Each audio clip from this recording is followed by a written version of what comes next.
menit pertama saat acara dimulai. Dan untuk form evaluasi akan kami buka 60 menit setelah acara berakhir. Baik, Bapak Ibu peserta webinar, silahkan untuk mengisi link daftar hadir dan bergabung di Telegram yang sudah tertera. Bapak Ibu hadirin yang berbahagia, acara webinar series 4 Satuan Tugas Pengendalian COVID-19 Stikes Pemkab Jombang dengan tema Kesiapan Keluarga dalam Menghadapi di Era New Normal segera dimulai. Yang terhormat Ketua Stikes Pemkab Jombang, Ibu Dr. Ririn Probowati, Sarjana Keperawatan Magister Kesehatan. Yang terhormat Wakil Ketua 1 Stikes Pemkab Jombang, Ibu Dr. Sestu Retno Dwi Andayani, Sarjana Keperawatan Magister Kesehatan. Dan yang kami hormati Komandan Satuan Tugas Pengendalian COVID-19 Stikes Pemkab Jombang, Ibu Khalifah Sarjana Sains Terapan Magister Kesehatan, beserta seluruh pembicara dan sivitas akademika Stikes Pemkab Jombang, serta Bapak Ibu hadirin peserta webinar yang berbahagia. Puji syukur kami panjatkan kepada Tuhan Yang Maha Esa atas segala rahmat dan karunia-Nya, sehingga di pagi hari yang cerah ini kita dapat bertemu secara daring di ruang Zoom meeting maupun streaming YouTube untuk saling sapa dan sharing ilmu dalam keadaan sehat walafiat. Amin. Bapak Ibu hadirin yang berbahagia, kegiatan webinar hari ini yang mengusung tema Kesiapan Keluarga dalam Menghadapi di Era New Normal merupakan webinar series 4 dari serangkaian webinar yang akan diselenggarakan oleh Satuan Tugas Pengendalian COVID-19 Stikes Pemkab Jombang. Adapun rangkaian acara pada pagi hari ini yakni yang pertama, pembukaan. Yang kedua, sambutan dari Wakil Ketua 1 Stikes Pemkab Jombang, Ibu Dr. Sestu Retno Dwi Andayani, Sarjana Keperawatan Magister Kesehatan. Yang ketiga, pembacaan doa yang akan dipimpin oleh Saudara Rian Ardiantoro. Yang keempat, sesi foto bersama. Dan yang terakhir, penyampaian materi dari narasumber. Dan terakhir, penutup. Bapak Ibu hadirin yang berbahagia, mari kita mulai acara webinar hari ini dengan bacaan basmalah. Bismillahirrahmanirrahim. Semoga acara hari ini berjalan sesuai dengan harapan kita semua. Mengawali rangkaian acara hari ini, mari kita bersama sambutan dari Wakil Ketua 1 Stikes Pemkab Jombang. Stikes Pemkab Jombang, Ibu Dr. Sestu Dwi Andayani, Sarjana Keperawatan Magister Kesehatan. Pada beliau kami persilakan. Baik, terima kasih kami ucapkan pada MC. Apakah suara saya cukup jelas? Jelas. Jelas. Baiklah. Assalamualaikum warahmatullahi wabarakatuh. Waalaikumsalam warahmatullahi wabarakatuh. Selamat pagi, salam sejahtera bagi kita semua. Yang terhormat, Ketua Stikes Pemkab Jombang, Ibu Dr. Ririn Probowati, SKPMK. Yang terhormat, Komandan Satgas Stikes Pemkab Jombang, Ibu Khalifah SSTMK. Yang kami banggakan, seluruh panitia Zoominar Stikes Pemkab Jombang, yang mana pada hari ini adalah merupakan seri keempat. Yang sangat saya banggakan pada pagi hari ini adalah seluruh jajaran Prodi D3 Keperawatan. Yang pada hari ini ada 3 pemateri yang akan memberikan ilmunya kepada kita semua. Peserta Zoominar yang berbahagia, kita patut berucap syukur di masa yang seperti ini, kita semua dalam keadaan sehat walafiat. Itu adalah ucapan syukur yang luar biasa, mengingat Jawa Timur penderita konfirm positif cukup banyak. Bahkan Jawa Timur pada saat ini adalah merupakan urutan yang pertama. Demikian juga Kabupaten Jombang, di mana Stikes berdomisili juga merupakan zona merah.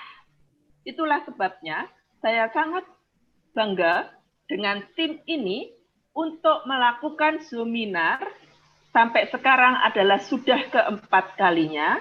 Tujuan utamanya adalah mempercepat pandemi COVID yang sedang dihadapi di dunia ini. Kita semua tahu, pandemi ini tidak akan berakhir tanpa adanya kepedulian semua orang sesuai dengan bidangnya. Kebetulan di Stikes Pemkab Jombang adalah institusi pendidikan. Kami sudah melaksanakan beberapa kegiatan pengabdian masyarakat.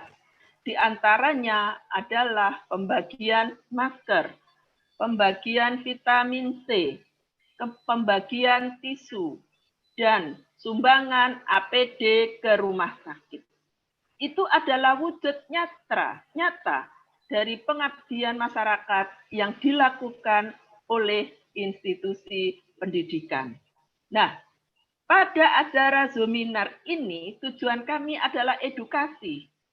Oleh sebab itu, kami setiap hari Sabtu mengadakan seminar ini dengan tujuan supaya di institusi pendidikan, bahkan masyarakat awam bisa ikut kegiatan ini sehingga kami semua bisa bersikap berperilaku supaya pandemi COVID ini segera berakhir.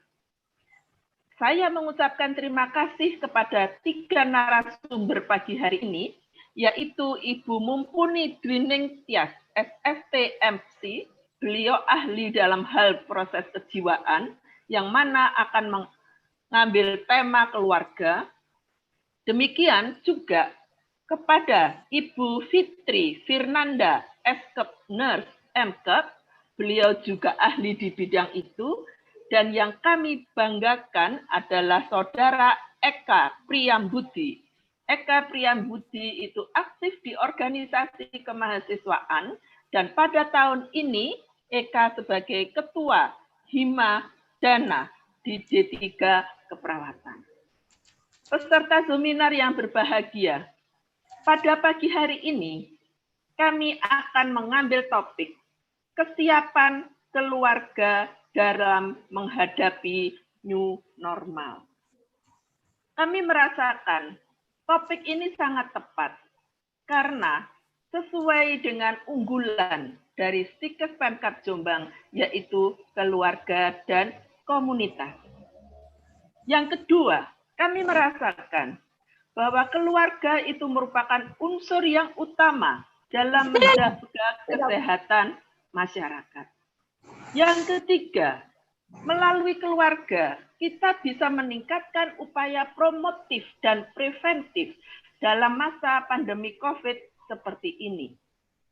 Peserta seminar yang berbahagia, kami sangat mengharapkan dengan adanya materi yang disampaikan oleh ketiga narasumber yang luar biasa itu, kita semua bisa mencegah meningkatnya baik itu orang yang rapid, reaktif, atau hasil swab positif.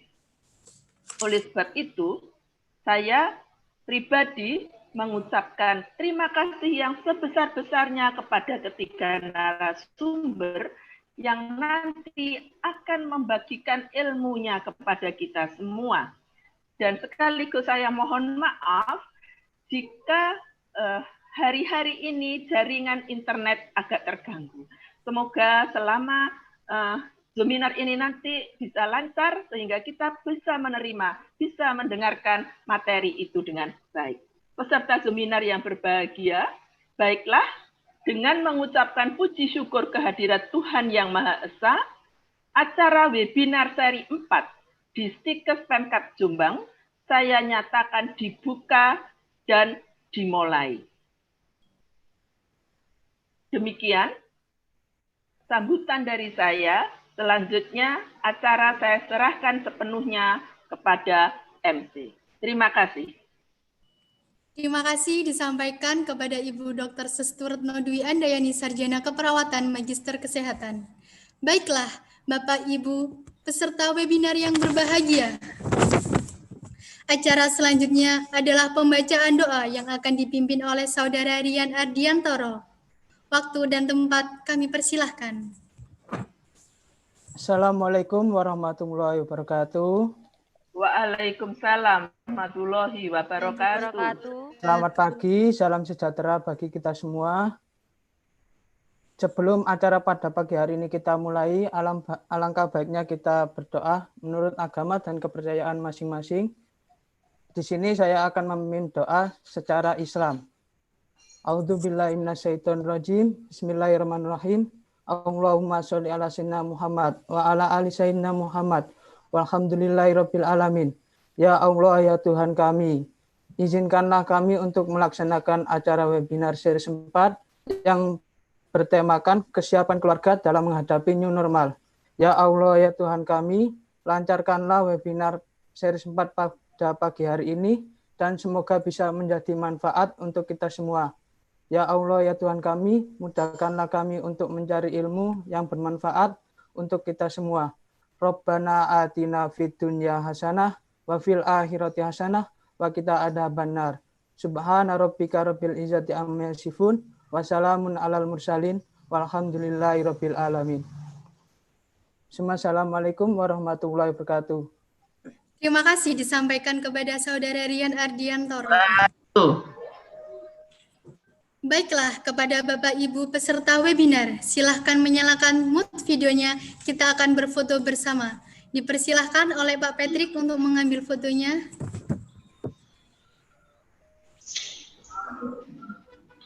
Persiapan untuk slide 1.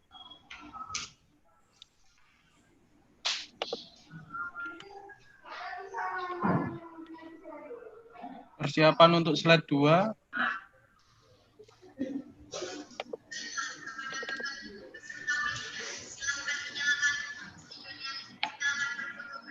Sudah, Mbak, silakan dilanjutkan. Baik, terima kasih Pak Patrick. Bapak Ibu hadirin yang berbahagia, acara yang paling ditunggu yaitu penyampaian materi dan diskusi dari para narasumber kita pagi hari ini yang akan dipandu oleh moderator kita. Saat ini, Saudari Rose Swastika Harena. Berikut ini akan saya sampaikan profil saudara. Nama, Rose Swastika Harena, tempat tanggal lahir Jombang 29 Juli 1999, alamat Dusun Grogol Bongsorjo, RT garing RW 033-013, Kecamatan Jiwa, Kabupaten Jombang, Prodi D3 Keperawatan tingkat 3 semester 5, Stikes Pemkab Jombang, organisasi yang diikuti Himpunan Mahasiswa D3 Keperawatan di bagian Si Ilmiah.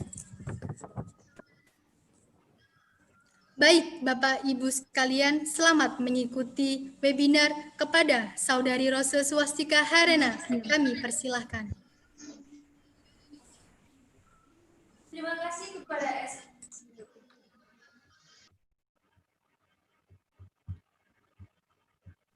Terima kasih kepada MC Rismatul Ula, saya sampaikan. Assalamualaikum warahmatullahi wabarakatuh. Waalaikumsalam warahmatullahi wabarakatuh. Selamat pagi, salam sejahtera bagi kita semua. Selamat pagi. Bapak Ibu yang berada di Zoom dan di YouTube, apa kabar?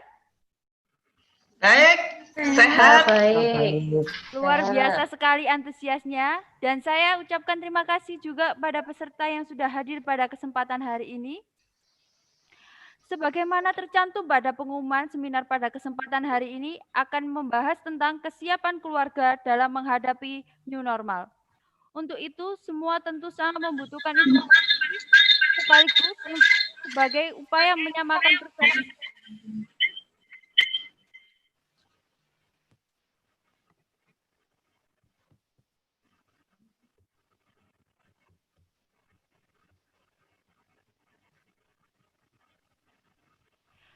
Baiklah, sebelum pemateri menyampaikan materinya, saya sampaikan beberapa ketentuan acara inti kita.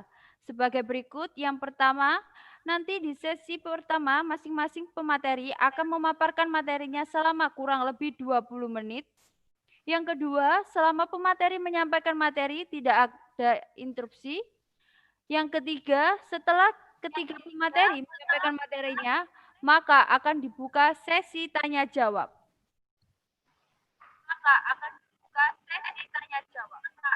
Baiklah, webinar seri 4 ini diprakarsai oleh 3 narasumber yang berkompeten dalam bidangnya. Yang pertama, ada narasumber Ibu Mumpuni Dwi Ningtyas, Sarjana Sains Terapan Magister Psikologi. Selamat pagi, Bu Mumpuni. Ya, selamat pagi. Bagaimana kabarnya, Bu Mumpuni? Alhamdulillah sehat. Luar biasa. Baik, selanjutnya ada narasumber yang kedua, ada Ibu Fitri Firanda, Sarjana Keperawatan dan Magister Keperawatan. Selamat pagi, Bu Fitri. Selamat pagi, Mbak Rose. Bagaimana kabarnya, Bu? Alhamdulillah baik, sehat dan semangat. Luar biasa sekali antusiasnya ya, Bu ya. Selanjutnya ada narasumber kita yang ketiga, ada Saudara Eka Priambudi. Selamat pagi, Mas Eka. Selamat pagi, Mbak Rose. Bagaimana kabarnya, Mas Eka? Alhamdulillah, saya baik. Baik. Oke. Puji syukur, terima kasih kepada 3 narasumber yang sangat semangat ini dan sangat antusias ini yang sudah memberikan ilmunya. Baiklah, untuk yang pertama saya akan membacakan kurikulum vitae narasumber pertama. Nama Ibu Mumpuni Dwi Ningtyas, Sarjana Sains Terapan Magister Psikologi.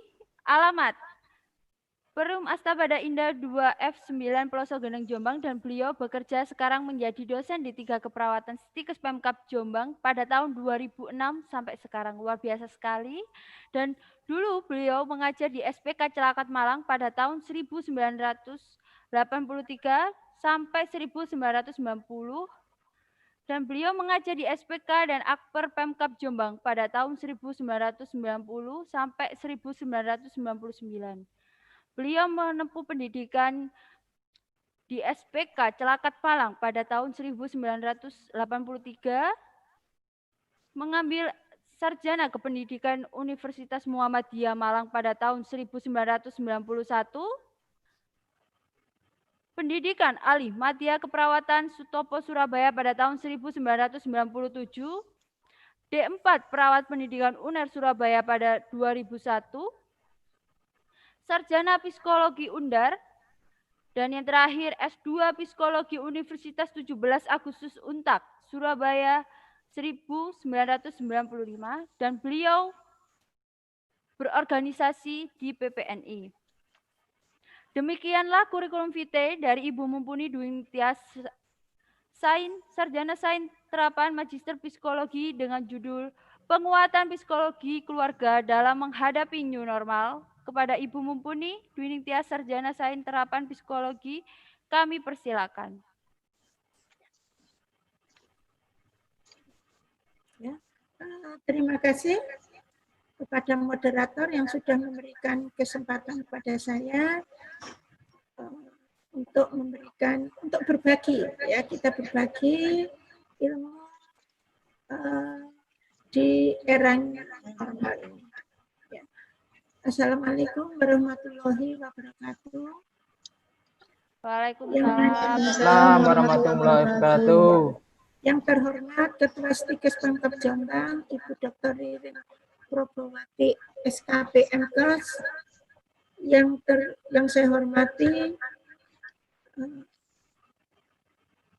Ibu Wakil Ketua 1 Stikes Pemkab Jombang, Ibu Dr. Sestu Dwi Ratna Handayani, SKP MKes, yang saya hormati Ibu Ketua Satgas Stikes Pemkab Jombang, Ibu Kolifah SST MKes, yang saya banggakan seluruh panitia webinar Stikes Pemkab Jombang seri keempat, dan yang saya cintai seluruh peserta webinar seri keempat ini. Semoga semua selalu sehat dan sukses dimanapun saudara berada. kita untuk menyingkat waktu, kita mulai untuk paparan tentang webinar ini. Penguatan psikologis di era normal.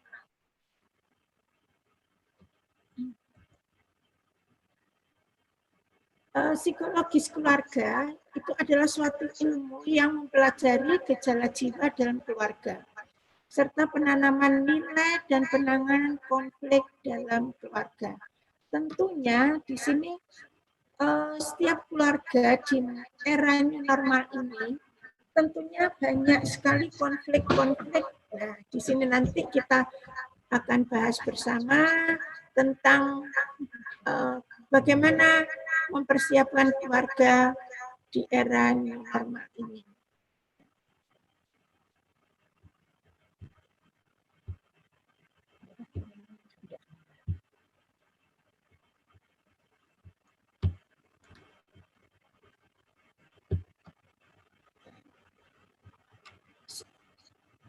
Slide yang berikutnya, ya.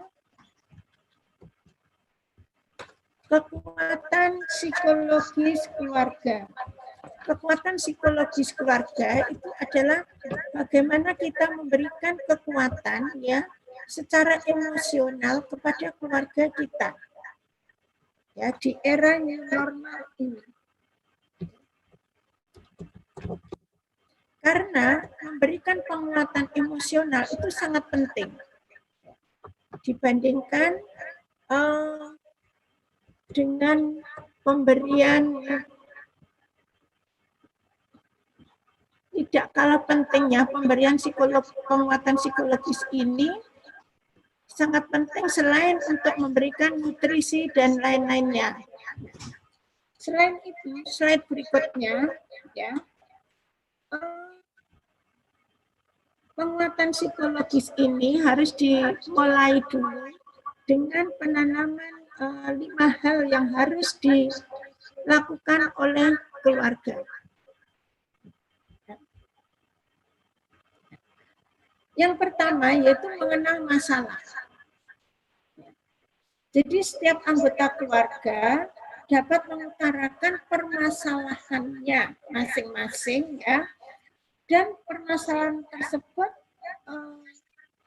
yang dirasakan terkait dengan era new normal ini.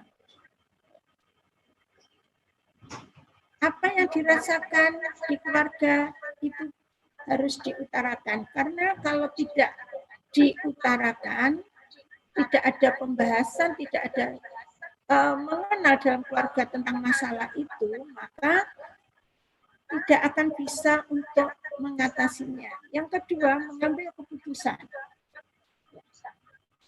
Keluarga diharapkan dapat mengambil keputusan dalam mengatasi masalah yang berdasarkan masukan dari anggota keluarga dan informasi yang diperoleh dari pemerintah yang berkaitan dengan new normal atau COVID-19 ini. Yang ketiga, dengan merawat anggota keluarga, melakukan kegiatan sehari-hari ya dalam keluarga yang menguatkan emosional sehingga hubungan keluarga itu semakin harmonis, meskipun masih dalam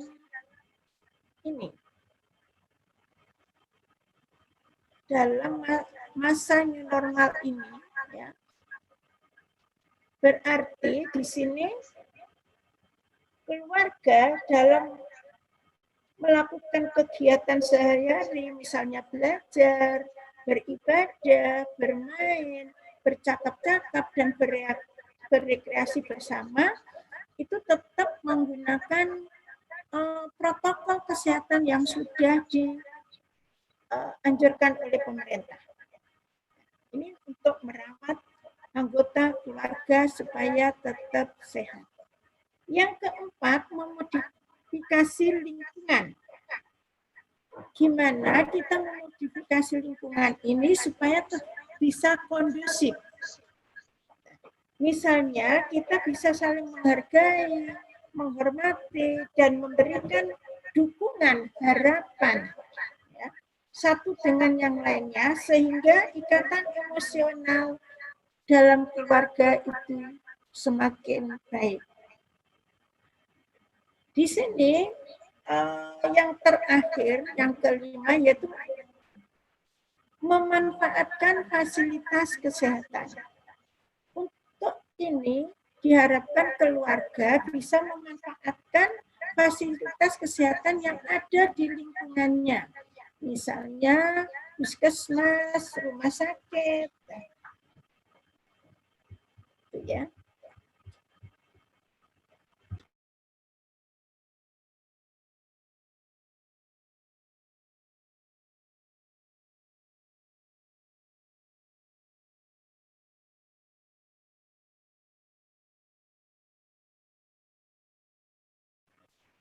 Ada tahap-tahap yang harus dilalui oleh keluarga di era new normal ini. Bukan berarti di era new normal ini semuanya itu sudah normal. Inilah yang dirasakan oleh masyarakat, ya, bahwa new normal ini semuanya sudah berlalu. Virusnya sudah hilang, nah itu seperti itu. Sehingga di Jombang ini peningkatan penderita itu semakin meningkat. Untuk tanggal 17 kemarin sejumlah 410. Itu bukan suatu hal, angka yang ini ya, angka yang maksudnya yang rendah, tapi tambah lama itu bertambah banyak. Disinilah peran dari keluarga itu untuk pencegahan supaya virus atau COVID-19 ini nggak sampai menyebar kemana-mana. Itu dimulai dari keluarga. Satu, ada tahap penerimaan. Cara mencegah virus corona dalam keluarga itu merupakan awal yang baik atau yang penting. Karena pembelajaran itu dimulai dari keluarga. Pada tahap ini, keluarga bisa menerima atau tidak bahwa COVID-19 belum berakhir dan harus hidup berdampingan, ya, dengan COVID-19. Dan keluarga akan merasakan perubahan yang besar dalam hidupnya. Ini tidak mudah keluarga bisa menerima. Karena apa?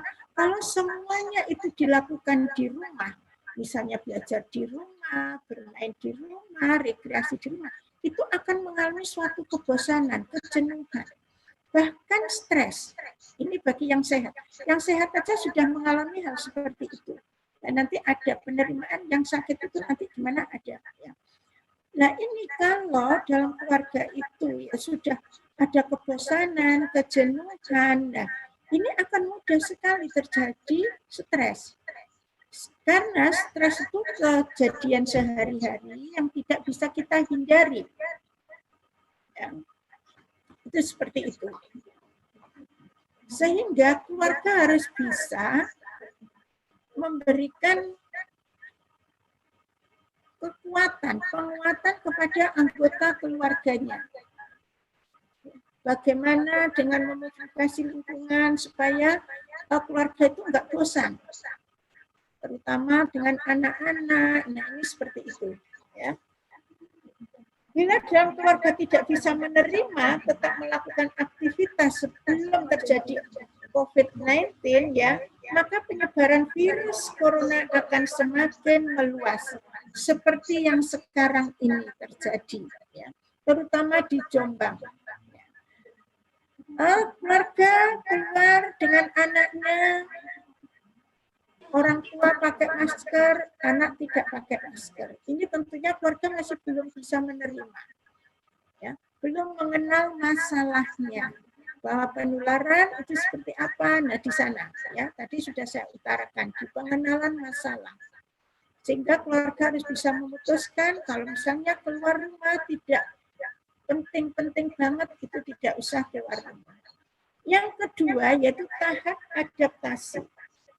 Di mana pada tahap ini keluarga bisa menyesuaikan diri, bukan berarti menyesuaikan diri sudah ini ya seperti sekarang ini jadi ambiar ya. Di masyarakat itu mengatakan bahwa ini coronanya itu sudah hilang, sudah pergi. Nah ini, ya. Jadi menyesuaikan diri dengan keadaan baru, yaitu beradaptasi untuk bertahan hidup di tengah-tengah pandemi COVID-19 ini. Ya. Itu seperti itu. Ya. Di tengah-tengah pandemi COVID-19 ini harus bisa beradaptasi. Untuk tahap untuk bertahan hidup, maka tidak hanya fisik kita yang kuat, karena psikologis yang mengalami suatu masalah ini bisa menjadi pemicu semua penyakit. Misalnya pikiran tidak positif atau pikiran negatif. Nah ini akan membuat emosi seseorang itu menjadi negatif pula. Perilakunya itu juga negatif. Spiritualnya juga negatif. Kalau semua sudah negatif, maka ini mudah terjangkit suatu penyakit. Tidak terkena virus corona, tapi ada penyakit bawaan lain. Misalnya ada ini ya, tiba-tiba badannya greges. Nah ini ya, atau tiba-tiba pusing. Nah, baru dikatakan, itu batuk. Berarti dia kena virus corona. Nah, begitu diperiksakan, negatif semuanya, kena penyakit baru, yaitu hipertensi. Lah di sini. Makanya penguatan psikologis dalam keluarga itu penting sekali. Selain kekuatan fisik, kekuatan psikologis itu tidak bisa diremehkan karena tidak mudah seseorang untuk menerima suatu keadaan yang tadinya nyaman menjadi tidak nyaman, yang tadinya aman menjadi tidak aman. Nah, itu. Tahap yang terakhir yaitu tahap implementasi. Nah, pada tahap implementasi ini, keluarga bisa mengimplementasikan, melakukan apa yang sudah dia ketahui. Sudah dia ketahui, kemudian dilaksanakan di dalam kehidupan berkeluarga dan kehidupan bermasyarakat. Nah, untuk inilah ya, bagaimana keluarga itu memahami tentang 5 tugas fungsi atau fungsi keluarga itu, di sini baru kelihatan. Kalau di keluarga itu belum mengenal dan belum bisa memutuskan, maka pada tahap implementasi ini juga nggak akan bisa. Tetap keluar tidak pakai masker, kemudian tidak jaga jarak, ya, kemudian pergi di kerumunan, nah seperti itu. Nah, inilah yang menyebabkan virus corona menjadi bertambah meluas. Ya. Kemudian bagi anggota yang ada salah satu keluarga yang anggotanya sakit, nah ini dalam tahap penerimaannya ini juga akan berbeda. Yang sehat saja, ya, ini sudah stres kalau sudah mendengar, oh ini ada tetangga yang kena yang positif.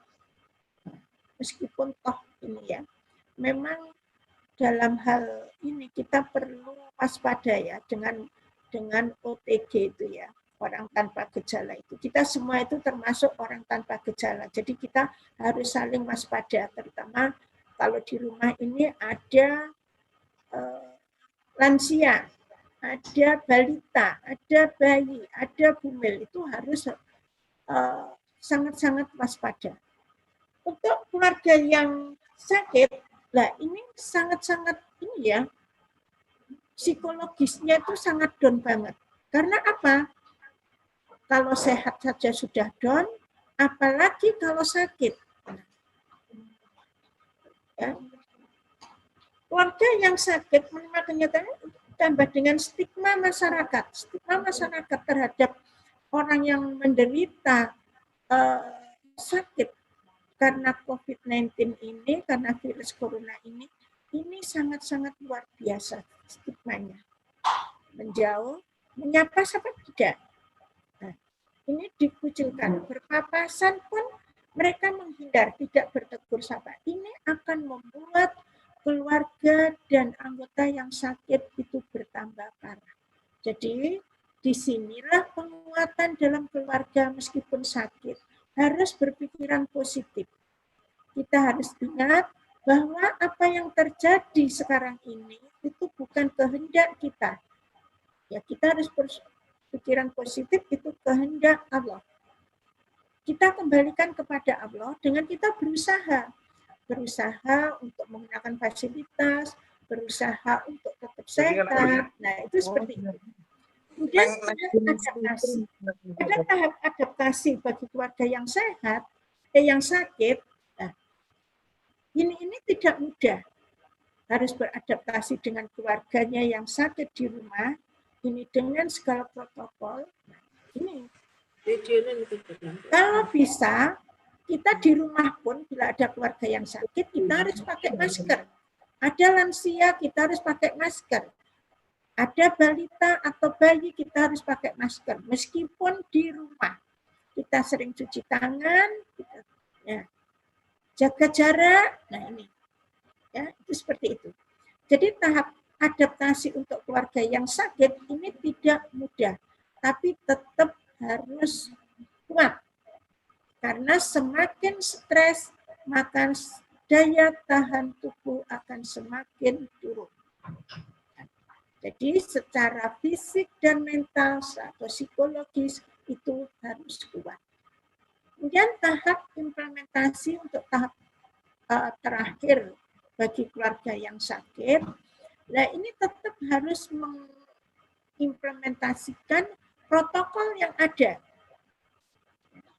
Seperti itu.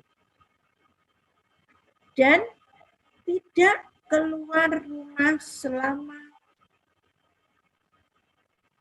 2 minggu atau 14 hari. Atau sesuai dengan ketentuan yang diberikan oleh dokter. Nah, itu seperti itu. Ya. Jadi untuk tahap implementasi ini, kita harus bisa mengimplementasikan supaya penyebaran virus ini tidak meluas. Nah, di sini peran dari keluarga atau penguatan psikologis keluarga ini sangat penting selain kekuatan fisik.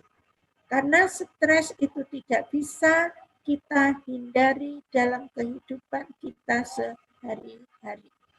Mungkin itu yang bisa saya sampaikan. Kurang lebihnya mohon maaf. Semoga yang saya sampaikan bisa bermanfaat bagi kita semua. Semoga keluarga bisa melindungi keluarganya, anaknya, semuanya tetap sehat. Terima kasih. Saya akhiri. Wassalamualaikum warahmatullahi wabarakatuh.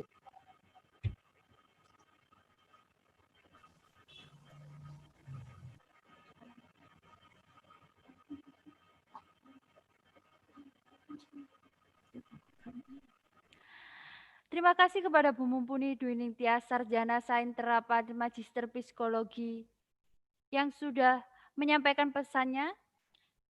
Terima kasih. Beri tepuk tangan yang meriah. Baiklah, memasuki materi yang kedua, saya akan membacakan kurikulum vitae narasumber kita. Nama Ibu Fitri Firanda Nur Malaysia, Sarjana Keperawatan Nurse Magister Keperawatan. Beliau tinggal di Jalan Abdurrahman Saleh nomor 52 Jombang. Beliau bekerja menjadi dosen D3 Keperawatan Stikes Pemkab Jombang dan Sekretaris UPPM Stikes Pemkab Jombang, dan beliau juga manajer jurnal Pengabdian Masyarakat Kesehatan. Beliau menempuh pendidikan Sarjana Keperawatan Stikes Pemkab Jombang tahun 2003.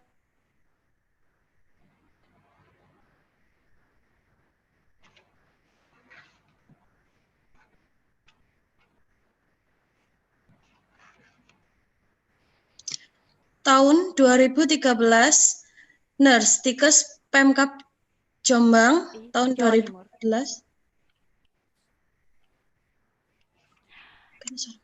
Demikianlah kurikulum vitae dari Ibu Fitri Firanda, Sarjana Keperawatan Nurse Magister Keperawatan dengan judul Peran Keluarga dalam Menghadapi New Normal kepada Ibu Fitri, Firanda Sarjana Keperawatan Nurse, Magister Keperawatan. Kami persilakan. Terima kasih. Suara saya sudah bisa didengar, Mbak Rose? Bisa, Bu. Baik. Yang saya hormati Ketua Stikes Pemkab Jombang, Dr. Ririn Probowati, SKPMkes. Yang saya hormati Ibu Ketua Wakil Ketua 1, Ibu Dr. Sestu Retno Dwi Andayani, Sarjana Keperawatan Magister Kesehatan. Yang saya hormati Komandan Satuan Tugas COVID-19 Stikes Pemkab Jombang, Ibu Kholifa, SSTMkes.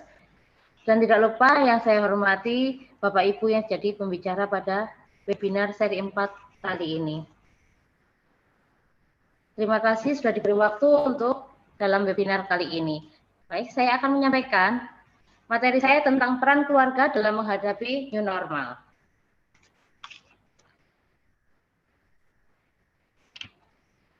Apa sih yang sebenarnya maksud kami untuk menyelenggarakan webinar ini? Untuk membantu masyarakat mengenal apa yang dimaksud dengan virus corona. Virus corona ini adalah kelompok virus yang menjadi penyakit yang bisa terjangkit pada manusia maupun hewan.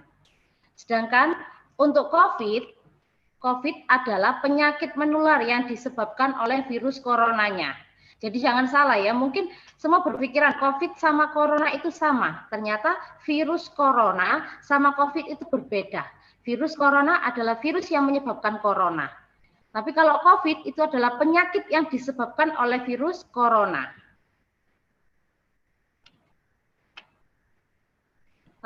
Pada kali ini kita akan menghadapi bagaimana keluarga itu siap dalam menghadapi new normal.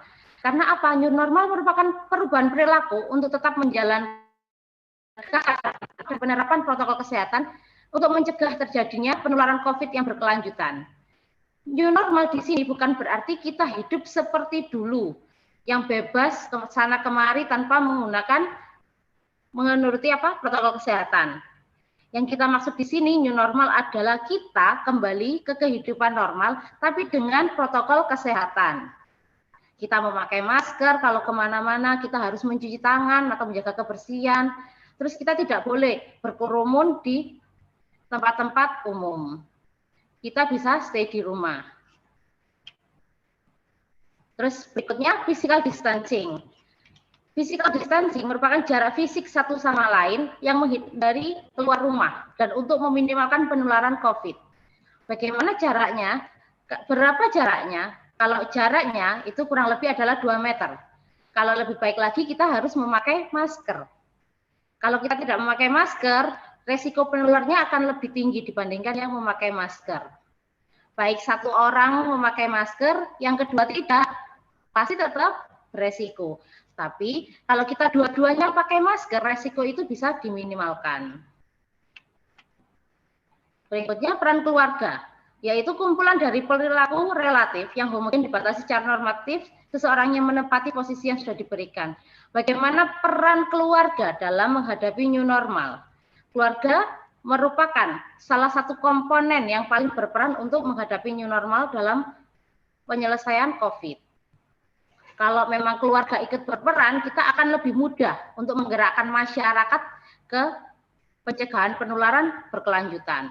Karena apa? Keluarga merupakan komponen dari masyarakat. Sebenarnya komponen dari masyarakat itu apa aja? Terdiri dari individu, terus dia keluarga, baru kita kelompok dan masyarakat. Kalau kita sudah bisa memegang keluarga, individu itu juga akan lebih mudah untuk berubah. Satu individu yang baik dalam keluarga pasti dia akan mempengaruhi, menjadikan positif, memberikan pengaruh yang positif terhadap anggota keluarga yang lain. Peran keluarga ada peran secara formal dan secara informal. Secara formal memang kita berperan sebagai mungkin saya. Ada satu keluarga yang terdiri dari keluarga inti, ada ayah, ibu, dan anak. Tapi kalau secara informal, keluarga itu apa? Ayah itu lebih ke mana? Ayah itu lebih mencari nafkah. Ibu lebih untuk merawat anak dan merawat rumah. Dan anak memiliki tugas untuk belajar.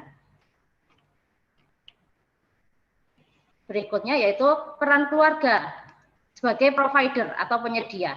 Dalam era new normal, keluarga sebagai provider ini sangat berperan. Karena apa? Yang pertama, keluarga akan menyediakan makanan yang bergizi. Bukan berarti kita harus setiap hari makan daging. Mungkin dengan kondisi COVID seperti ini, perubahan ekonomi itu sangat berdampak pada makanan yang dikonsumsi oleh keluarga.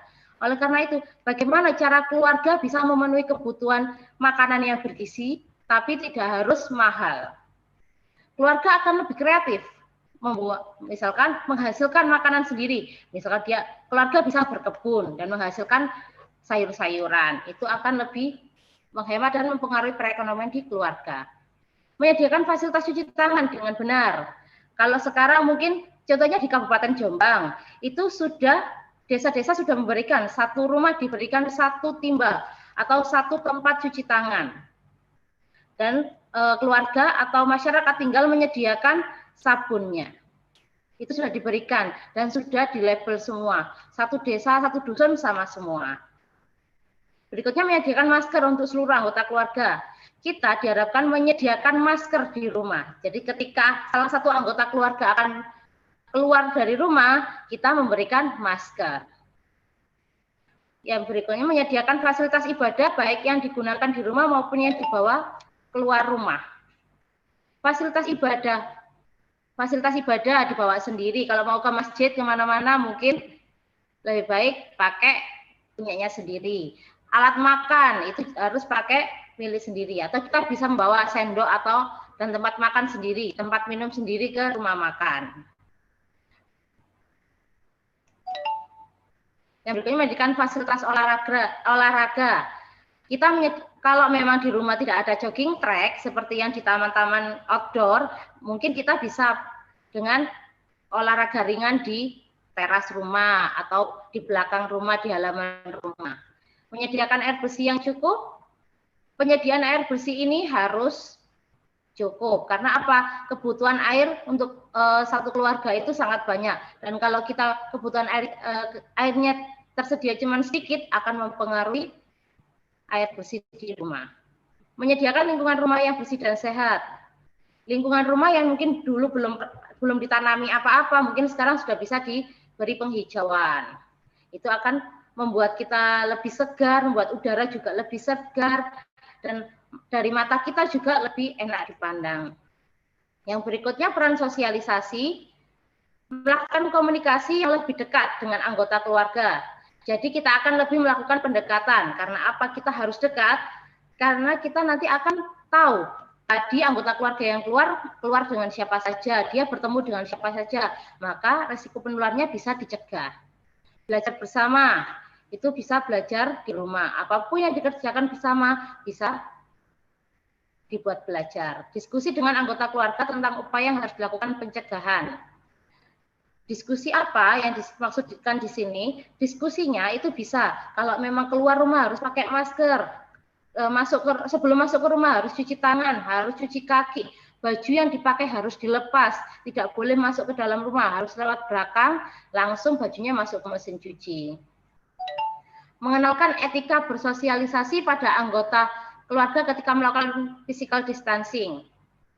Bagaimana cara kita melakukan physical distancing tapi tidak menyinggung orang lain. Itu akan kita kenalkan kepada keluarga. Mungkin dengan cara jangan dekat-dekat, bukan berarti kita tidak mau dekat, tapi mungkin lebih menjaga jarak. Kalau perlu kita harus menjelaskan ke orang lain. Karena apa? Selain sebagai klien, di sini sekarang perubahan komunitas adalah sebagai partner kita atau partner dari tim kesehatan. Diharapkan semua tujuan kesehatan akan tercapai, penanganan COVID akan tercapai jika masyarakat juga ikut berperan dalam prosesnya. Mengenalkan nilai dan norma yang berlaku di masyarakat pada saat physical distancing, tidak boleh berkerumun. Terus di sini mungkin tidak boleh terlalu dekat, jarak tempat duduk yang diatur. Meningkatkan rasa percaya diri anggota keluarga untuk terus melakukan pencegahan COVID dan memantau perilaku anak dalam melakukan pencegahan COVID. Di sini anak bisa diajari untuk PHBS, bisa mencuci tangan, membersihkan badan, membersihkan diri, cuci tangan sebelum makan, itu bisa semua.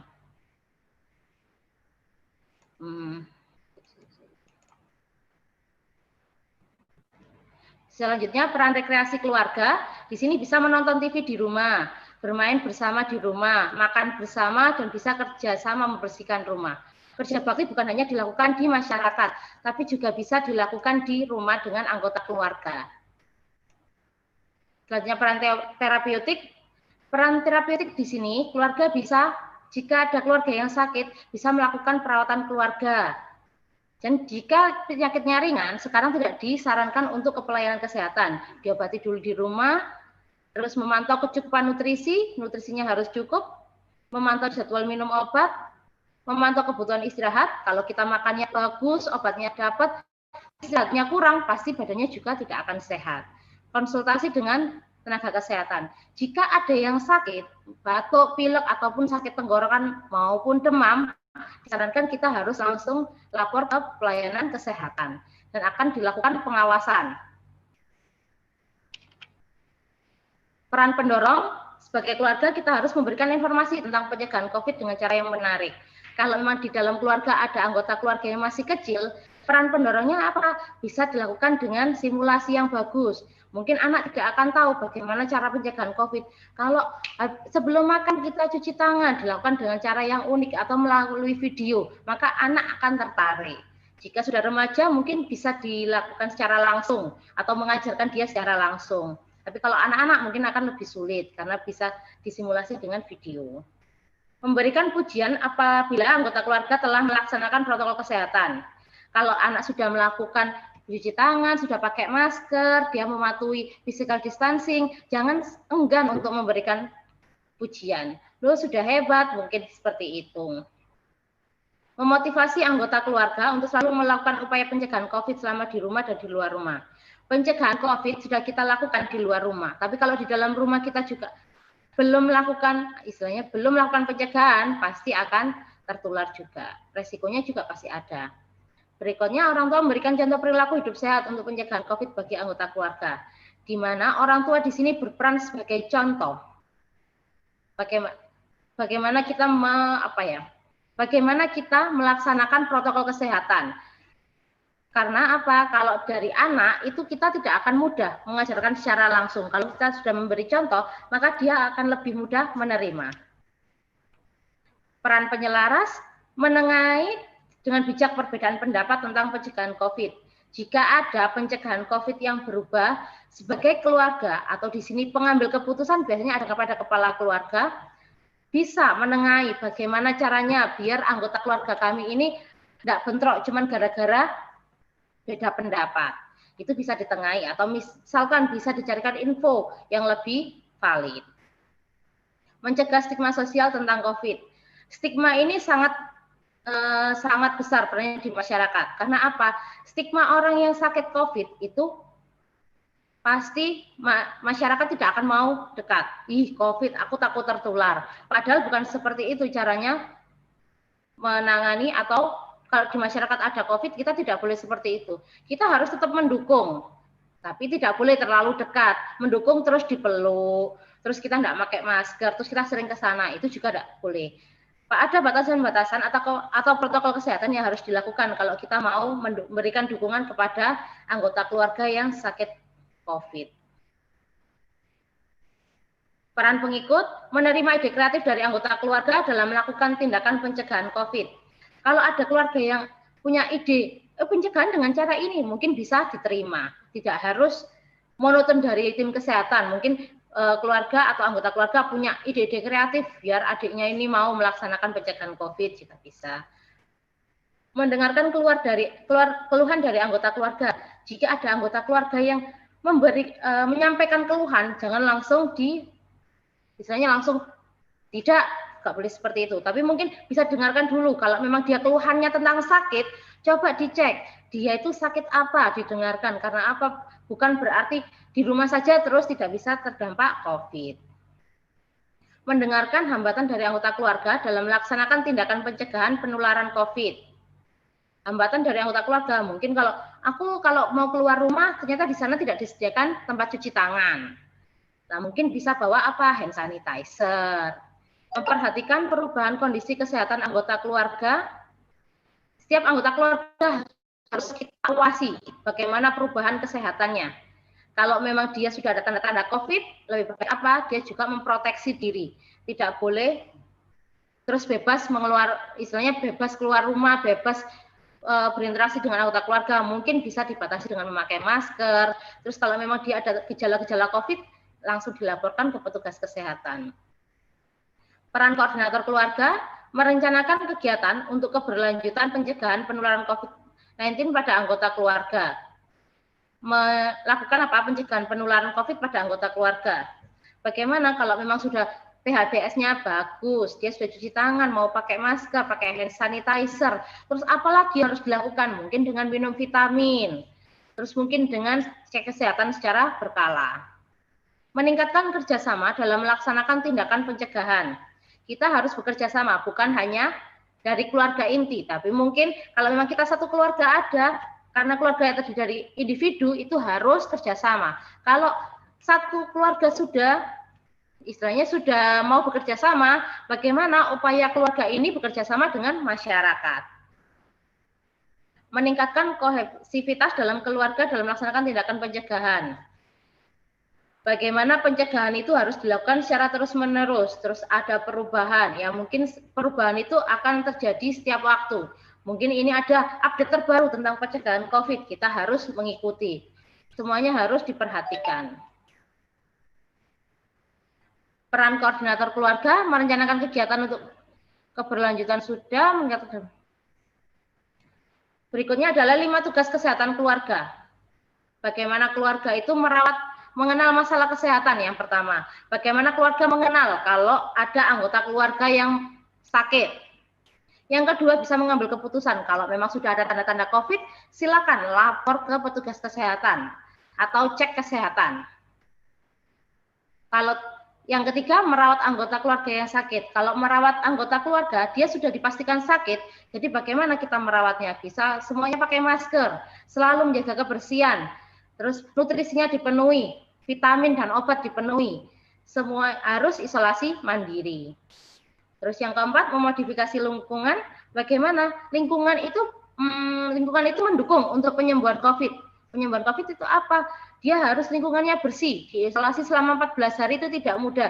Jadi bagaimana dia bisa aktivitas dalam rumah itu menarik dan juga membuat dia nyaman. Kalau sudah, yang kelima memanfaatkan pelayanan kesehatan.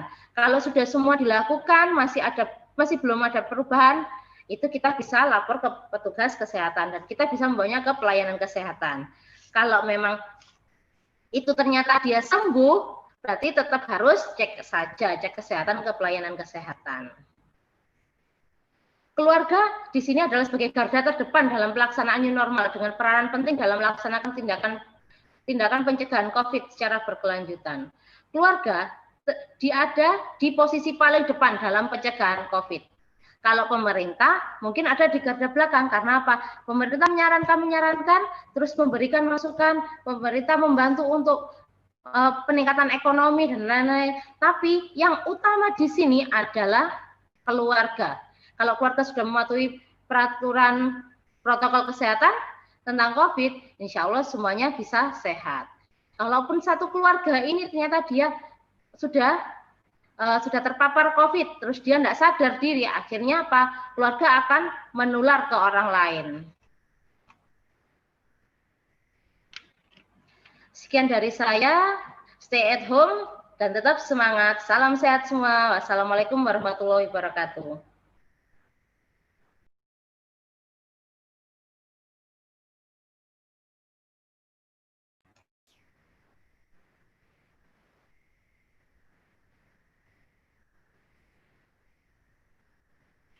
Terima kasih kepada Ibu Fitri Firanda, Sarjana Keperawatan dan Magister Keperawatan.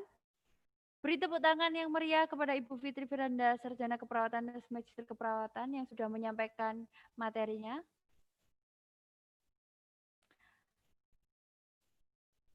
Baiklah, memasuki materi yang ketiga. Saya akan membacakan kurikulum vitae narasumber kita yang ketiga. Nama Eka Priyambudi. Beliau tinggal di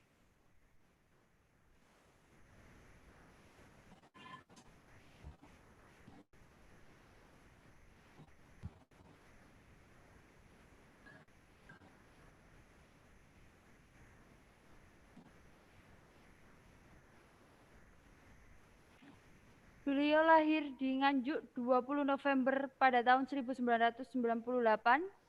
Beliau tinggal di RT 2 RW 8 Desa Patian Rowo, Kecamatan Patian Rowo, Kabupaten Nganjuk.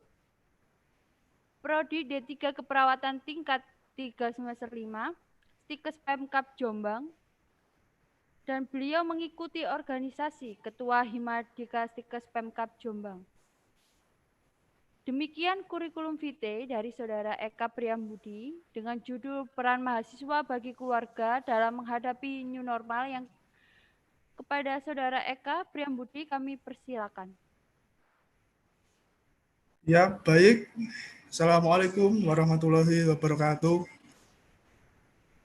Waalaikumsalam warahmatullahi wabarakatuh. Yang terhormat Ibu Ketua Stikes Pemkab Jombang, Ibu Dr. Ririn Probowati, SKP MKes. Yang terhormat Wakil Ketua 1 Stikes Pemkab Jombang, Ibu Dr. Sestu Retno Dwi Andayani, SKP MKes. Dan yang terhormat Komandan Satgas COVID-19 Stikes Pemkab Jombang, Ibu Khalifah, SST MKes. Yang saya banggakan panitia webinar seri 4 Satgas COVID-19 Stikes Pemkab Jombang, serta yang saya cintai peserta webinar seri 4 baik lewat Zoom maupun streaming YouTube. Ya, di sini saya akan memberikan materi tentang peran mahasiswa bagi keluarga dalam menghadapi new normal. Memang mahasiswa dalam kondisi seperti ini harus mengalami sesuatu yang berbeda dari biasanya. Biasanya kita melakukan pembelajaran melalui tatap muka, namun dengan keadaan pandemi seperti ini, mau tidak mau kita harus mematuhi protokol kesehatan, kita menjalankan kuliah secara online melalui aplikasi. Namun, meskipun tidak bisa tatap muka atau hanya bisa melalui online, mahasiswa tetap bisa berperan bagi siapa saja, terutama bagi keluarga dalam menghadapi era new normal di dalam pandemi ini. Baik, next.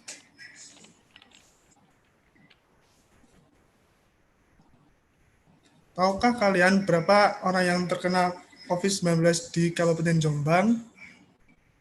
Mungkin ini update data dari pasien COVID-19 di Kabupaten Jombang pada tanggal 17 Juli 2020. Ada 410 yang terkonfirmasi dan yang sembuh 123 orang. Dan yang masih dirawat sekitar 257 dan yang meninggal 30 orang. Next. Mahasiswa dapat berkesempatan melakukan tindakan pencegahan dari virus tersebut terhadap diri sendiri, keluarga, serta lingkungan tempat tinggalnya dengan tetap di rumah saja dan keluar apabila memang adanya kepentingan yang mendesak, dengan tetap mematuhi protokol kesehatan. Jadi dari diri kita sendiri, kita bisa melakukan tindakan pencegahan dari virus corona. Dengan cara mematuhi protokol kesehatan, tidak keluar rumah jika ada keperluan yang mendesak. Dan juga kita juga bisa memberi edukasi kepada keluarga bagaimana cara beradaptasi dengan kondisi seperti ini.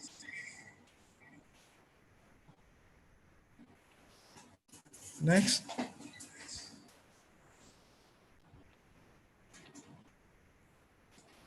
Ya, ini pengertian COVID-19 merupakan penyakit yang menular yang disebabkan oleh jenis coronavirus yang baru ditemukan.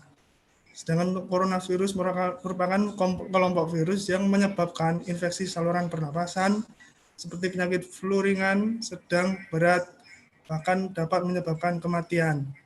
Jadi coronavirus itu adalah virus yang menyerang infeksi saluran pernapasan, sedangkan COVID-19 merupakan virus atau penyakit yang disebabkan oleh jenis coronavirus tersebut. Jadi ini definisinya berbeda, mungkin bagi keluarga yang belum memahami pengertian dari COVID-19 dan coronavirus, jadi berbeda antara COVID-19 dan virus corona atau coronavirus. Baik, next.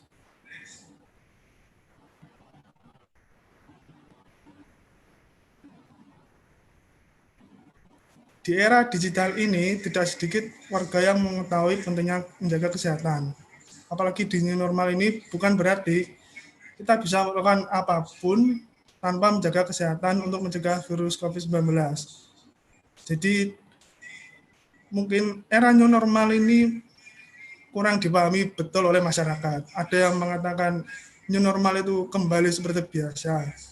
Namun kenyataannya tidak seperti itu. Jadi new normal itu kita beradaptasi dengan kebiasaan baru, beradaptasi dengan kehidupan yang baru, dengan cara tetap melakukan sesuai dengan protokol kesehatan saat keluar rumah maupun bekerja. Jadi kehidupan kita memang berbeda dengan sebelumnya, namun tidak menurunkan produktivitas kita meskipun harus mematuhi protokol kesehatan. Baik, next.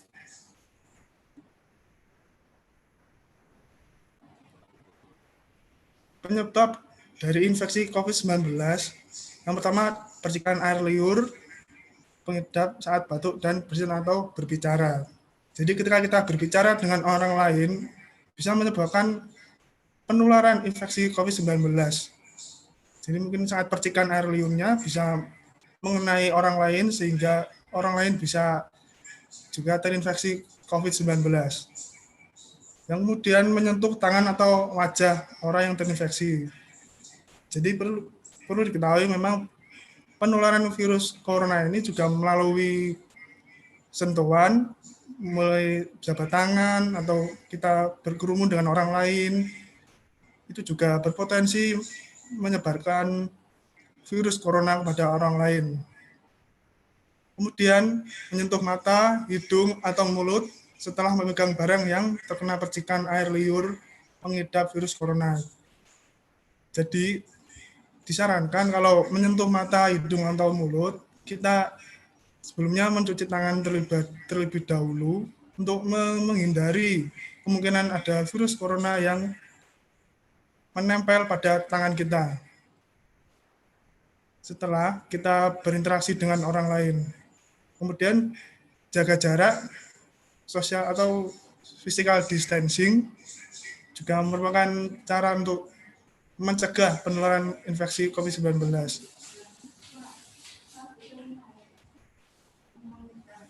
Tanda dan gejala ada 3, yaitu gejala yang paling umum biasanya orang itu terkena demam, batuk kering, dan kelelahan. Demam biasanya sangat tinggi, dan merasa batuk kering, dan merasa kelelahan pada orang tersebut. Kemudian gejala yang sedikit tidak umum, itu orang merasa tidak nyaman dan nyeri. Kemudian ada nyeri di tenggorokan, kemudian diare, konjungtivitas atau mata yang memerah, kemudian sakit kepala, hilangnya indera perasa atau penciuman, kemudian ada ruam pada kulit atau perubahan warna pada jari tangan atau jari kaki. Kemudian yang gejala serius bisa menyebabkan kesulitan bernapas atau sesak nafas, nyeri dada atau rasa tertekan pada dada, dan hilangnya kemampuan berbicara, sehingga ini gejala serius harus juga mendapatkan pertolongan serius juga dari tenaga kesehatan. Jadi jika mungkin merasa ada gejala-gejala tersebut, bisa segera diperiksakan untuk mengetahui apakah kita termasuk terinfeksi COVID-19 atau tidak.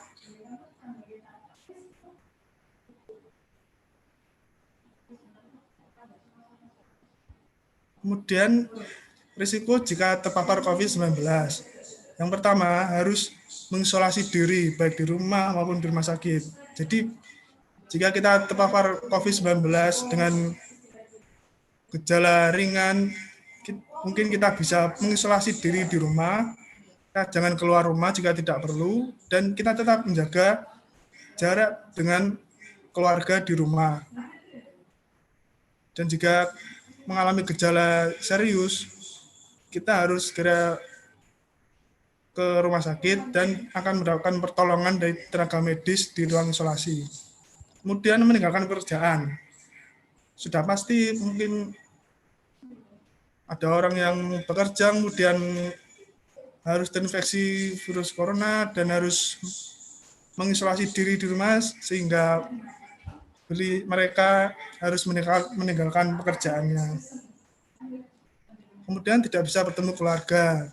Mungkin ini jika diisolasi di rumah sakit, kita kan tidak bisa menjenguk keluarga kita karena keluarga sedang diisolasi di rumah sakit. Sehingga kita hanya bisa mungkin mendengar kabar dari pihak rumah sakit. Dan yang keempat, rasa jenuh dan bosan saat diisolasi. Jadi ini mungkin ya efek dari diisolasi, mungkin rasa jenuh dan bosan pasti ada. Namun ini demi kesehatan diri kita sendiri, kita juga bisa melakukan hal-hal lain meskipun diisolasi. Ya mungkin kita diisolasi bisa menggunakan media sosial untuk mencari-cari informasi tentang penyebaran COVID-19 atau menggunakan media sosial dengan baik sehingga kita tidak jenuh meskipun harus diisolasi di rumah maupun di rumah sakit. Next. Penanganan COVID-19 secara mandiri itu cari pertolongan pada sarana kesehatan dan ikuti perintah tenaga kesehatan. Bila diminta rawat di rumah, tempatkan anggota keluarga itu di ruang terpisah.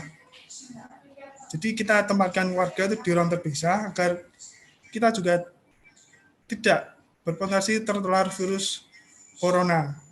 Kemudian kita sarankan warga istirahat yang cukup dan mengkonsumsi makanan bergizi untuk meningkatkan imunitas dari diri kita sendiri.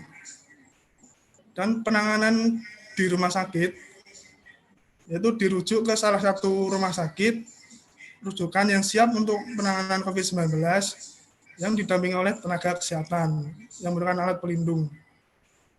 Dan dilakukan pengambilan spesimen untuk pemeriksaan laboratorium.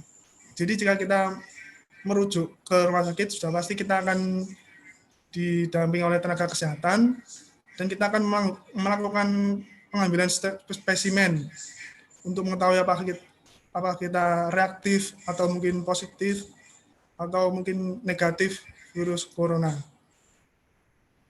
Next. COVID-19 menjadi masalah yang besar yang mengejutkan semua pihak. Jadi mungkin sesuatu hal yang berbeda dari biasanya jika kita pergi kemana-mana, kita bebas berkerumun juga bebas, tidak memakai masker. Kemudian dengan adanya pandemi COVID-19 merupakan sesuatu hal yang mengagetkan dan mengejutkan banyak pihak, termasuk ada individu, kemudian bagi keluarga juga sangat mengejutkan yang biasanya keluarga bisa produktivitas di luar rumah. Mungkin dengan adanya pandemi COVID-19 ini, keluarga menjadi kehilangan produktivitas. Terutama bagi yang bekerja harus dirumahkan atau mungkin bahkan di PHK, ini juga berpengaruh kepada perekonomian dalam keluarga tersebut. Dan bagi masyarakat, sudah pasti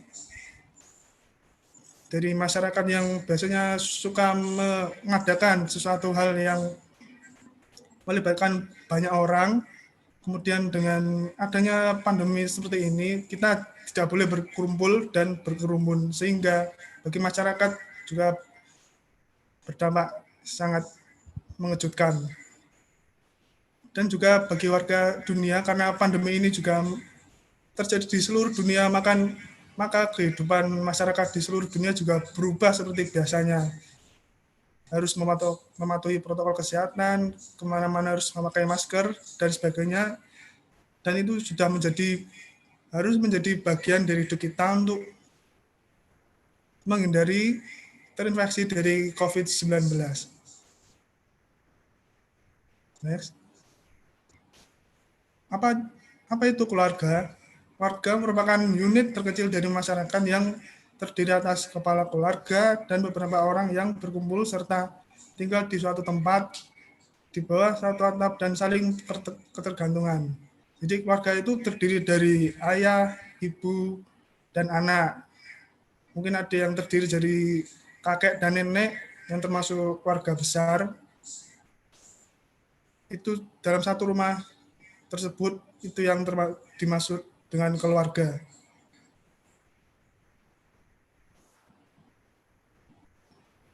Next. Akibat corona saat ini, yang pertama, kerja di rumah atau bahkan di PHK. Jadi banyak sekali, terutama kepala keluarga yang setiap hari bekerja di luar rumah, di pabrik atau di mana, dengan adanya corona mungkin mereka harus kerja di rumah atau bahkan di PHK. Nah, ini sangat berdampak kepada ekonomi keluarga sehingga menyebabkan kebutuhan ekonomi keluarga tidak tercukupi.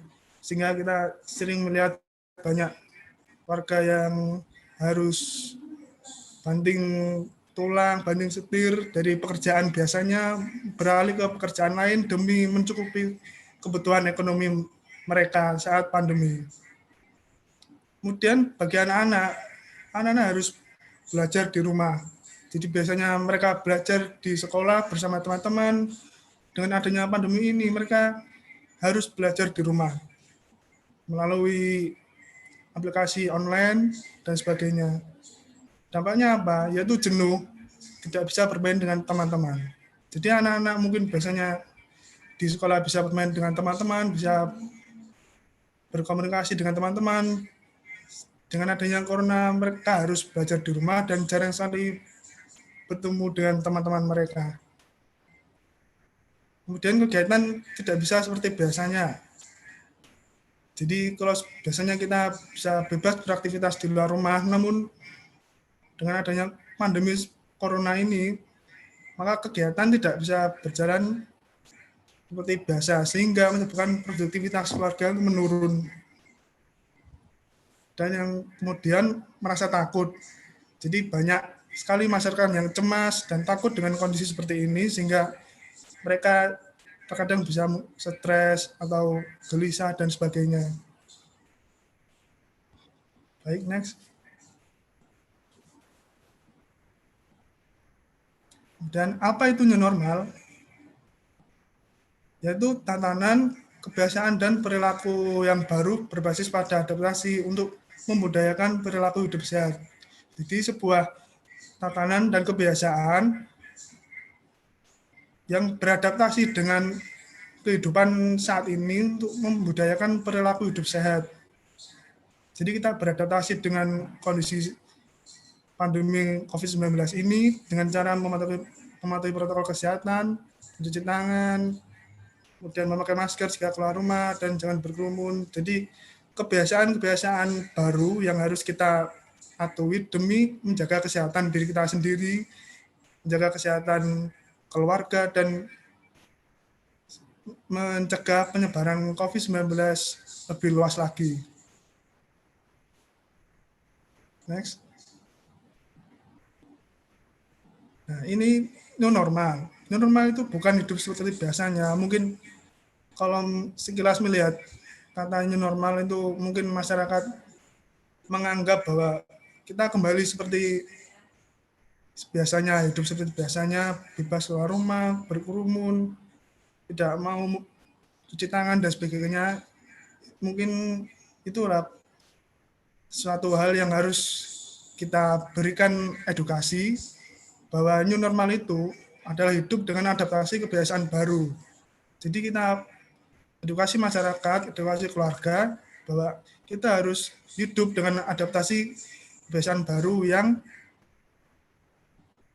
harus kita patuhi demi meningkatkan kesehatan dan menjaga kesehatan kita sendiri dan keluarga.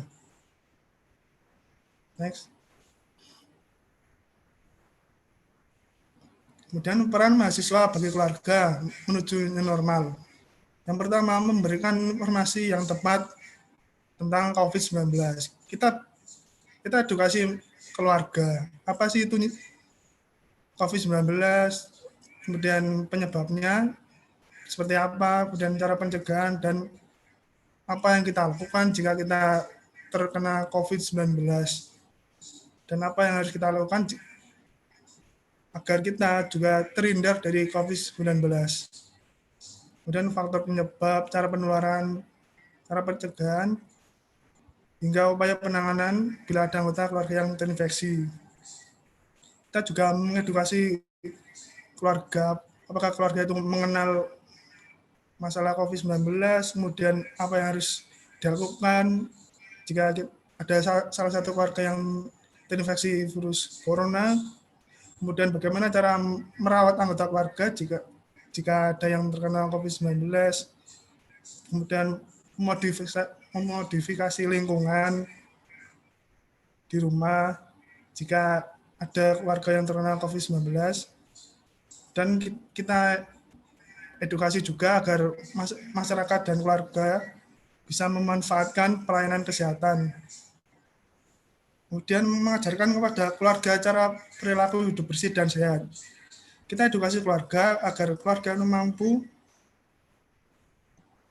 untuk mematuhi cara perilaku hidup bersih dan sehat. Yaitu kita beredukasi cara mencuci tangan, kemudian edukasi etika batuk, kemudian kita edukasi menggunakan masker, dan kita berikan edukasi agar tidak bisa keluar, maksud saya tidak keluar rumah jika memang tidak diperlukan. Kita bisa memberi edukasi keluarga melalui media sosial, seperti media sosial online, media cetak, dan sebagainya. Kita bisa memberikan edukasi seperti itu. Kemudian meningkatkan imunitas keluarga. Ya, kita anjurkan keluarga itu agar selalu mengkonsumsi makanan bergizi seperti sayur, buah, dan makanan bervitamin untuk meningkatkan kesehatan dan imunitas keluarga, sehingga bisa mencegah tertularnya virus corona. Kemudian juga bisa berolahraga, dan kita berjemur di pagi hari itu juga bisa mencegah tertular virus corona. Next. Mengawasi dan memperhatikan anak saat di luar dan di dalam rumah. Jadi buat keluarga yang punya anak, mengawasi dan memperhatikan anak itu penting saat di luar dan di dalam rumah. Kita mungkin pada saat anak di luar rumah, kita jarang sekali mengawasi anak pada saat anak bermain dengan teman mereka, apa yang mereka mainkan di luar. Jadi ini perlu kita memberi pengertian kepada keluarga, bagaimana cara kita mengawasi anak di dalam maupun di luar rumah untuk mencegah tertularnya virus corona, sehingga anak-anak kita tetap bisa terlindungi dan tidak terpapar COVID-19. Kemudian membantu meningkatkan produktivitas keluarga, contohnya wirausaha atau jualan online.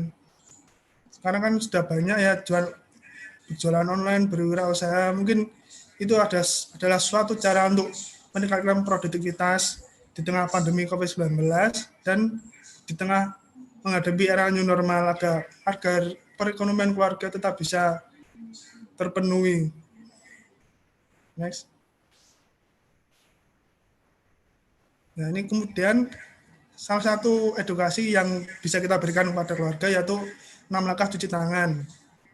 Yang pertama, menggosok kedua telapak tangan, kemudian menggosok punggung dan sela-sela jari. Langkah yang ketiga, menggosok telapak tangan dan sela-sela jari. Yang keempat, menggosok jari-jari sisip dari kedua tangan saling mengunci. Langkah kelima, menggosok ibu jari kiri berputar dalam genggaman tangan kanan dan lakukan sebaliknya. Dan langkah yang keenam, menggosokkan dengan memutar ujung jari-jari tangan kanan di telapak tangan kiri dan sebaliknya. mahasiswa dapat ikut berpartisipasi dalam membantu menurunkan mobilitas COVID-19 dengan memberi edukasi atau pesan singkat tentang pencegahan melalui media elektronik ataupun kegiatan lain yang bisa dilakukan meskipun dikerjakan dari rumah, terutama di dalam keluarga. Jadi kita bisa berperan untuk menurunkan angka COVID-19 ini dengan cara memberi edukasi. Mungkin kita bisa melakukan gerakan sosial seperti membagi masker pada masyarakat dan sebagainya, dan juga memberikan edukasi untuk selalu jaga jarak di dalam rumah dan jangan keluar jika tidak ada kepentingan yang mendesak. Next. Nah, ini contoh bagaimana kita memberikan edukasi dan sosialisasi kepada keluarga, yaitu melalui ini ada pamflet, poster, atau mungkin media sosial yang lain, atau mungkin kita bisa langsung kita ke masyarakat dengan cara membagi masker, memberikan penyuluhan dan sosialisasi seperti itu. Next. Jadi sekian materi dari saya. Apabila ada kesalahan saya mohon maaf. Saya akhiri. Assalamualaikum warahmatullahi wabarakatuh. Waalaikumsalam warahmatullahi wabarakatuh. Terima kasih kepada Saudara Eka Priambudi yang sudah menyampaikan materinya. Kami ucapkan terima kasih kepada pemateri yang telah menyampaikan materi dengan luar biasa. Beri tepuk tangan. Ketiga narasumber telah menyampaikan materinya dan selanjutnya saya akan membuka sesi tanya jawab. Ada tata cara yang harus ditaati oleh para peserta sekalian yang sudah disampaikan di awal, yaitu tulis nama, institusi, dan pilih narasumber. Panitia sudah mengantongi beberapa pertanyaan yang masuk ke dalam Zoom maupun streaming YouTube. Beberapa pertanyaan akan saya sampaikan langsung ke narasumbernya. Yang pertama, ditujukan kepada narasumber 1, Ibu Mumpuni Dwi Ningtyas, Sarjana Sains Terapan Magister Psikologi. Dari Januari Yaya Iqbal, RSUD Jombang, yaitu bagaimana cara menguatkan psikologis dalam masa pandemi. Untuk itu, Bu Mumpuni, tolong untuk menanggapi pertanyaan tersebut. Ya, terima kasih moderator. Terima kasih Saudara Yanuari Yahya dari RSUD Jombang dengan pertanyaan bagaimana cara menguatkan psikologis dalam keluarga dalam masa pandemi. Itu pertanyaan yang bagus sekali ya. Kita bisa mengajarkan pada keluarga kita untuk selalu berpikiran positif. Nah, karena dengan berpikiran yang positif itu semua akan menjadi positif. Emosi kita, perilaku kita, spiritual kita. Nah, itu akan menjadi positif. Itu yang harus kita ajarkan. Nah, caranya berpikiran positif gimana? Ya sudah, dengan misalnya, oh si A itu kenapa ya kena? Enggak apa-apa. Nah, kita ajarkan keluarga kita itu untuk tidak merespon hal-hal yang negatif. Misalnya, oh orang itu tertular karena ini. Nah, berarti kita tidak boleh, tidak akan keluar. Misalnya ada klaster dari pasar. Nah, bagaimana? Ya sudah, kita sekarang ini tidak ada pergi keluar rumah. Kita harus di rumah. Stay at home. Nah, seperti itu. Kayak gitu. Ya. Jadi mungkin itu yang bisa saya sampaikan, gimana cara kita menguatkan keluarga, yaitu dengan cara berpikir positif. Ya. Kita menerima semua keadaan itu dengan pikiran yang positif. Meskipun toh kita dalam kondisi sakit pun, kita harus berpikiran positif. Itu memang tidak mudah, tapi kita harus belajar.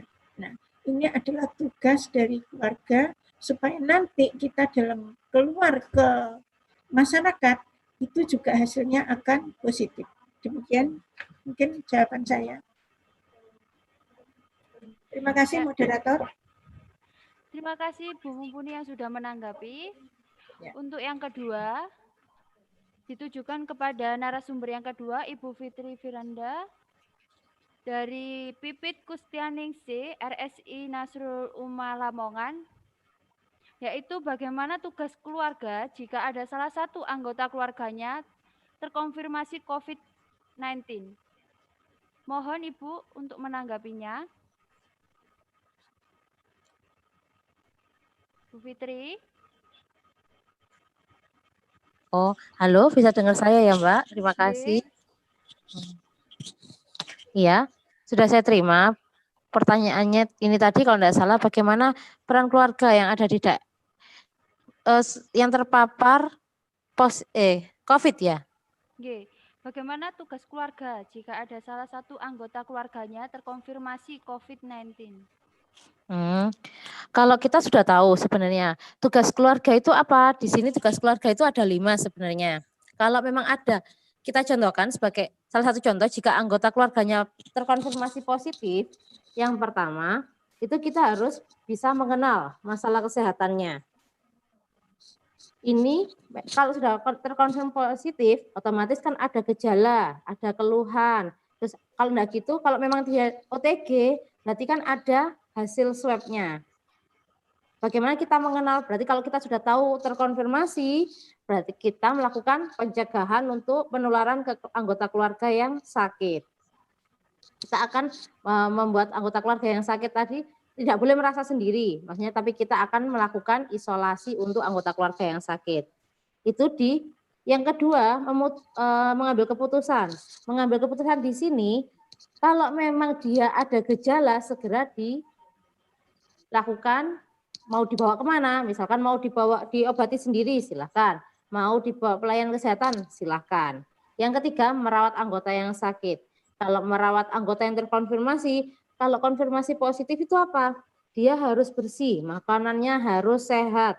Dia misalkan makanan sehat, 4 sehat 5 sempurna harus tercapai. Dia harus dapat vitamin, dia tidak boleh terpapar sama orang yang sakit. Karena mudah memperburuk keadaan. Yang keempat, dia harus memodifikasi lingkungan. Jika memang melakukan perawatan untuk pasien COVID, dia akan ditempatkan sendiri. Misalkan di satu rumah sendiri, mungkin di kos kan atau memang di rumah sendiri, yang lain akan pindah. Maksudnya yang lain akan menumpang di rumah keluarganya yang lain. Tapi kita akan melakukan memodifikasi lingkungannya biar apa? Anggota keluarga yang terkonfirmasi positif itu tidak pusing di rumah. TV bisa nyala mungkin, terus diberikan bisa modifikasi lingkungan, bisa dikasih mesin cuci, jadi dia tidak akan mencuci. Terus jadi dia lebih bisa melakukan aktivitas sehari-hari tanpa gangguan. Terus yang kelima, bagaimana memanfaatkan pelayanan kesehatan? Jika ada yang sakit, itu kita langsung bawa ke rumah sakit kalau ada keluhan. Kalau bedanya dengan yang mengambil keputusan tadi yang nomor 2, kalau mengambil keputusan dia sakit terus mau dibawa kemana, sudah cukup selesai. Tapi kalau memanfaatkan pelayanan kesehatan, berarti jika ada keluhan kita bisa memanfaatkan.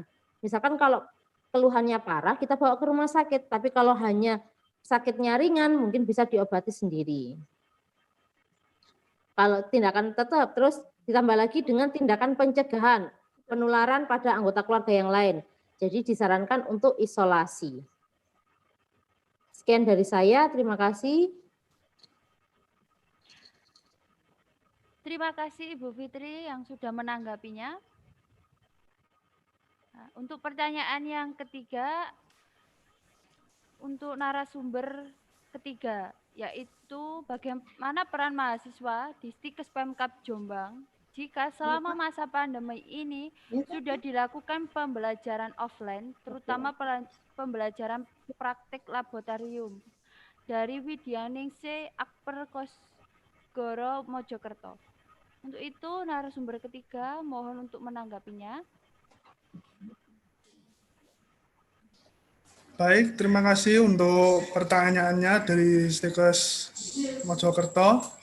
Jadi peran mahasiswa pada saat pembelajaran laboratorium, yaitu beberapa waktu lalu memang sudah dilaksanakan lab, di mana pada saat lab sebelum kita memasuki ruangan kita diberi arahan dulu tentang apa yang harus kita lakukan dengan cara mematuhi protokol kesehatan. Sebelum masuk live kita harus cuci tangan dulu, memakai masker.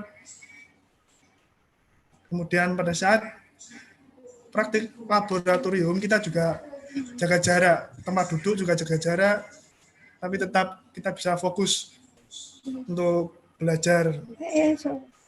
Kemudian yang paling penting diawali dari kesadaran diri kita sendiri, bagaimana agar kita tetap mematuhi protokol, tidak berkerumun, tidak berkumpul, dan tetap selalu menjaga kebersihan.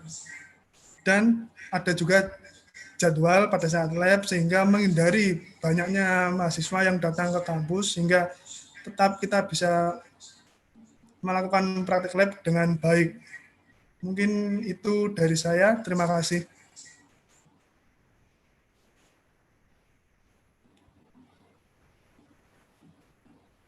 Terima kasih untuk narasumber yang ketiga dari Saudara Eka Priambudi yang sudah menanggapinya.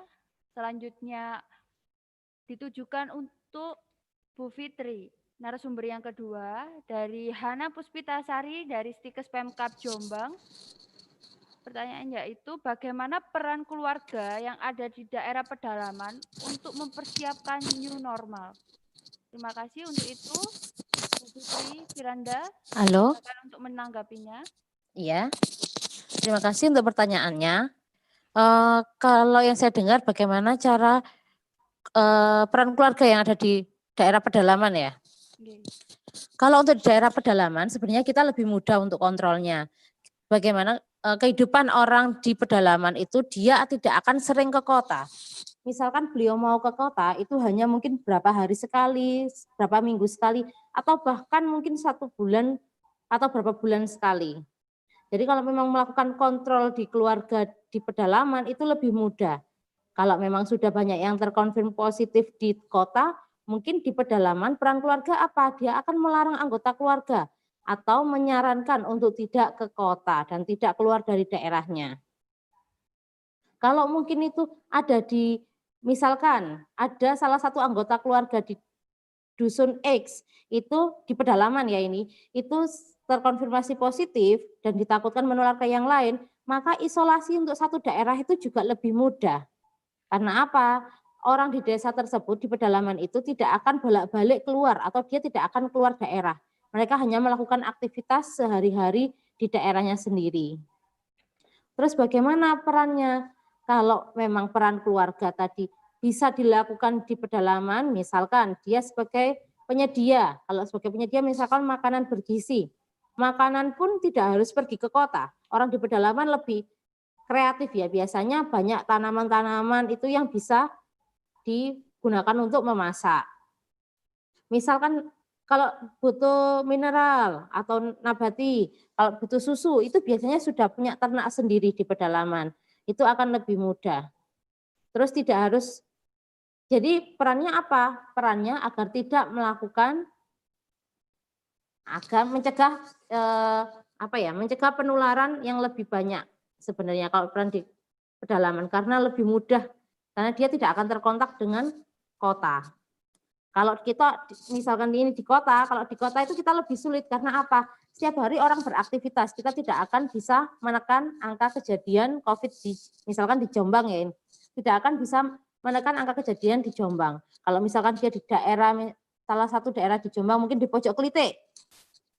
Orang Pojok Klitik harus sampai di Jombang, Pasar, Megalo misalnya. Itu butuh waktu yang lama karena harus mungkin berjalan kaki, tidak punya transport. Jadi kita akan lebih mudah. Misalkan orang dari luar masuk, itu kan juga males lah karena apa?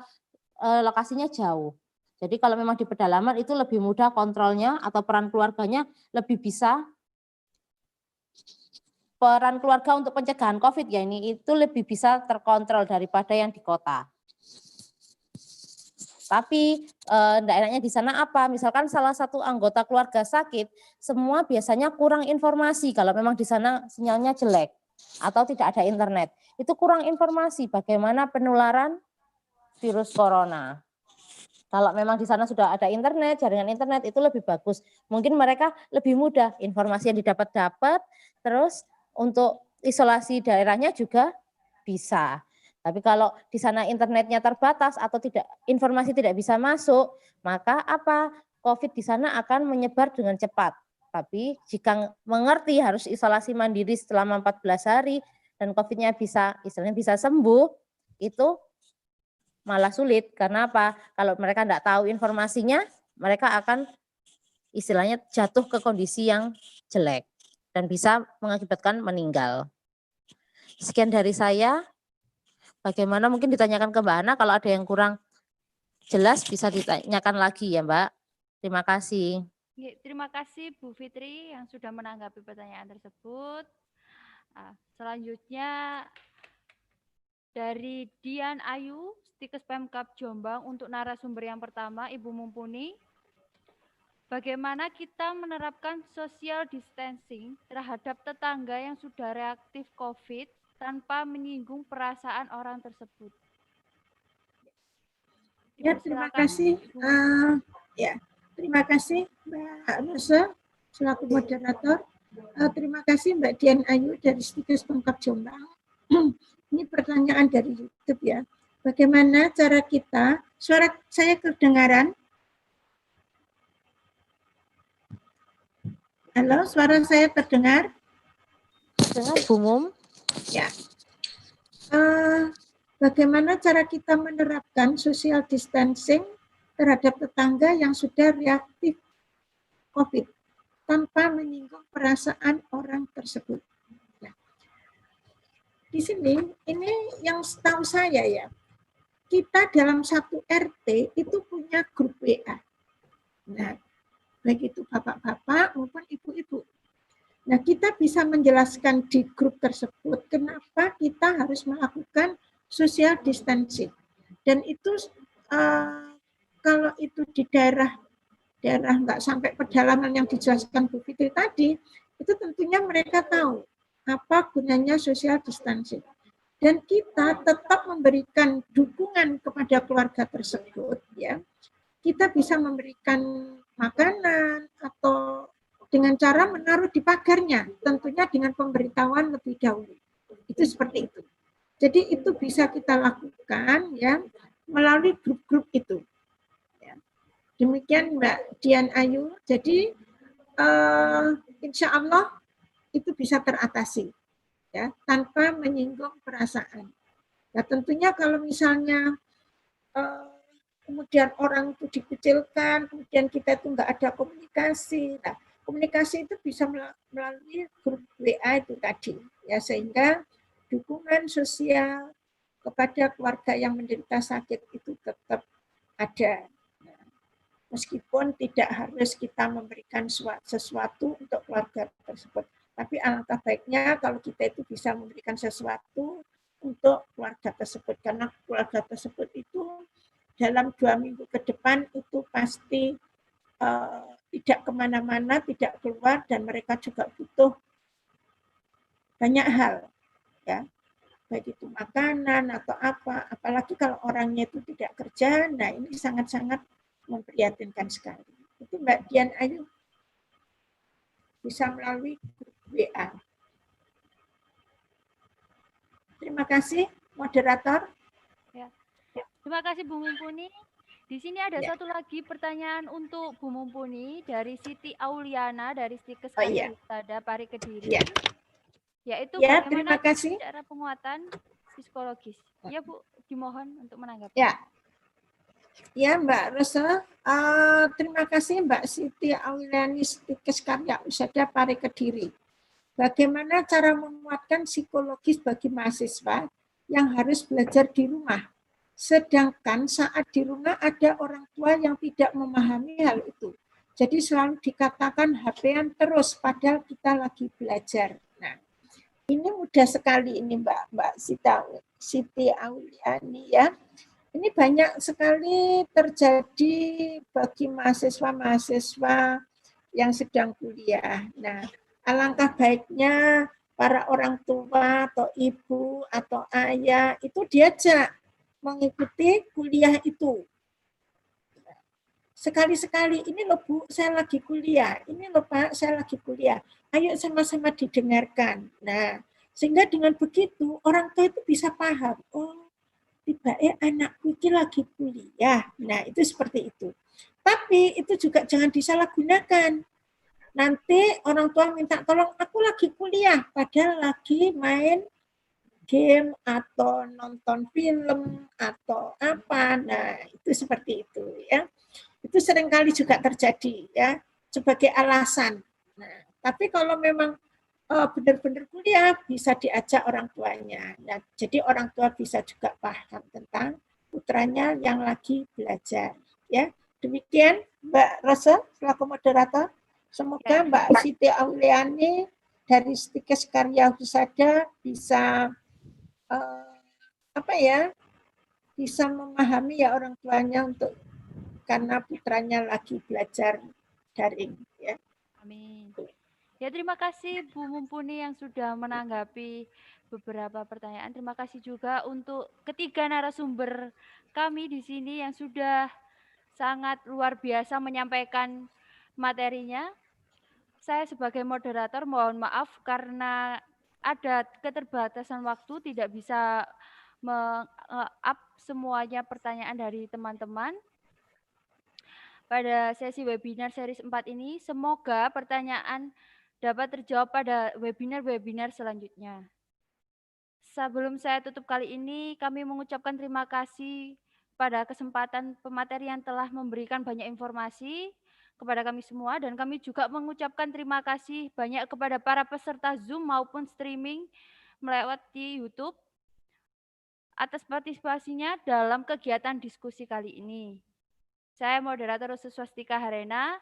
Wassalamualaikum warahmatullahi wabarakatuh. Untuk itu saya kembalikan lagi kepada MC. Terima kasih disampaikan kepada Saudari Rosa Swastika Harena selaku moderator dan para narasumber yang sangat luar biasa pada pagi hari ini. Alhamdulillahirrabbilalamin, kita telah sampai di ujung acara. Terima kasih banyak saya sampaikan kepada para peserta yang telah menyimak mengikuti webinar hari ini dari awal sampai akhir, baik di ruang Zoom meeting maupun streaming YouTube. Perlu kami sampaikan bahwa webinar dapat mendapatkan e-sertifikat seri dengan syarat telah melakukan registrasi, telah mengisi link daftar hadir, dan telah mengisi link evaluasi. Link materi dan link evaluasi telah kami bagikan di Zoom, meeting, dan deskripsi box channel YouTube, dan link evaluasi akan kami buka selama 60 menit setelah acara berakhir. Dan bagi Bapak, Ibu, atau teman-teman yang masih bingung menentukan pilihannya untuk pendidikan tinggi, di masa pandemi seperti ini, Stikes Pemkab Jombang masih membuka pendaftaran bagi mahasiswa baru tahun akademik 2020-2021. Baik, Bapak Ibu yang berbahagia, saya Rismatul Ula sebagai pembawa acara mewakili seluruh panitia yang bertugas pada hari ini. Mohon maaf atas segala kata, sikap, dan teknis selama acara webinar yang berlangsung yang tidak kami sengaja. Semoga ilmunya bermanfaat dan hidupnya bermanfaat bagi kehidupan kita semua. Amin. Ya Rabbal Alamin. Wassalamualaikum warahmatullahi wabarakatuh. Waalaikumsalam warahmatullahi wabarakatuh. Warahmatullahi wabarakatuh.